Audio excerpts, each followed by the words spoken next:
उत्तराखंड की शांत वादियों में बसा था बनकोट गांव, जहां हर सुबह पहाड़ों के पीछे से निकलता सूरज एक नई शुरुआत का संदेश देता था। इन्हीं वादियों में आरव रहता था, एक शांत और सरल युवक जो अपने पिता की छोटी सी दुकान चलाता था।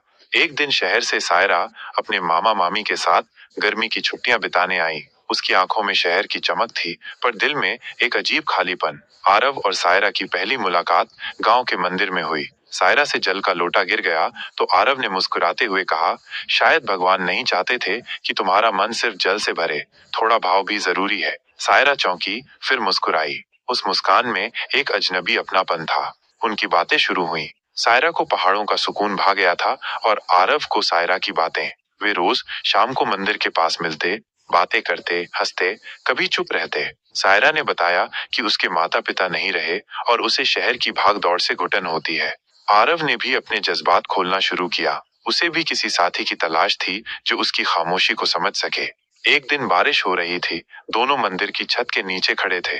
सायरा ने पूछा, तुम्हें कभी किसी से प्यार हुआ है? आरव ने आसमान की ओर देखा और कहा, शायद अब हो रहा है। सायरा ने उसकी ओर देखा पर कुछ नहीं कहा, बस मुस्कुराई। उस मुस्कान में इस बार उलझन, डर और शायद एक सीमा भी थी। छुट्टियां खत्म होने वाली थीं, सायरा को लौटना था। आरव ने उसे रोकने की कोशिश की, मगर सायरा ने साफ शब्दों में कहा, मैं नहीं रुक सकती आरव, मेरी जिंदगी बहुत उलझी हुई है, शहर मुझे वापस खींच रहा है। आरव टूट गया, पर उसने कोई शिकायत नहीं की, बस कहा, अगर कभी इन वादियों की याद आए तो मैं यहीं मिलूंगा, मंदिर के पास, हर शाम। सायरा ने कुछ नहीं कहा, बस एक आखिरी बार उसके कंधे पर हाथ रखा और चल दी। बीतते साल और लौटता अतीत। सायरा चली गई। मंदिर, आरव और पहाड़ वही रहे, बस उसकी शामें अब खाली हो गईं।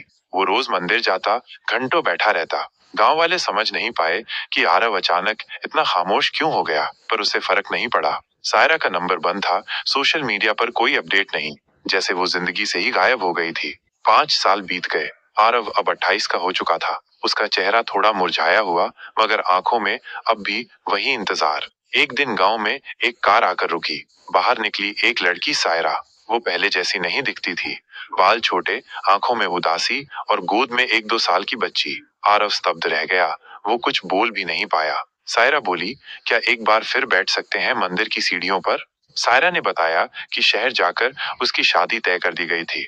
उसने मना किया, मगर घर वालों ने जबरदस्ती शादी करवाई। पति शराबी था, मारता था और बेटी के जन्म के बाद छोड़ गया। तुम्हारे पास आना चाहा था आरव, मगर मैं हिम्मत नहीं कर सकी, सायरा ने कहा। आरव की आंखें भर आईं। वो कुछ नहीं बोला, बस सायरा की बेटी को गोद में उठाया और मंदिर की ओर देखा। एक नया रिश्ता और अथाह प्रेम। सायरा गांव में रहने लगी। उसने सिलाई का काम शुरू किया और आरव अब उसकी बेटी रिया को स्कूल ले जाता। दोनों ने शादी नहीं की, नहीं कोई रिश्ता नाम से जोड़ा, मगर गांव में सब समझते थे कि आरव ही रिया का पिता है। सायरा ने एक दिन कहा, मैंने वक्त को बहुत आगे निकल जाने दिया आरव, मगर क्या जख्म कभी भरते हैं? आरव बोला, नहीं, मगर जीना तो उन्हीं के साथ होता है।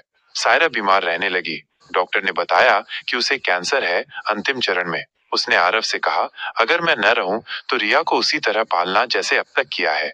वो तुम्हारे जैसी ही बननी चाहिए, सच्चा, साफ और इंतजार करने वाला। सायरा कुछ हफ्तों में ही दुनिया छोड़ गई। सालों गुजर गए। आरव अब वृद्ध हो चुका था। रिया अब डॉक्टर बन चुकी थी। वो गांव में ही क्लिनिक खोलना चाहती थी, अपनी माँ के नाम पर।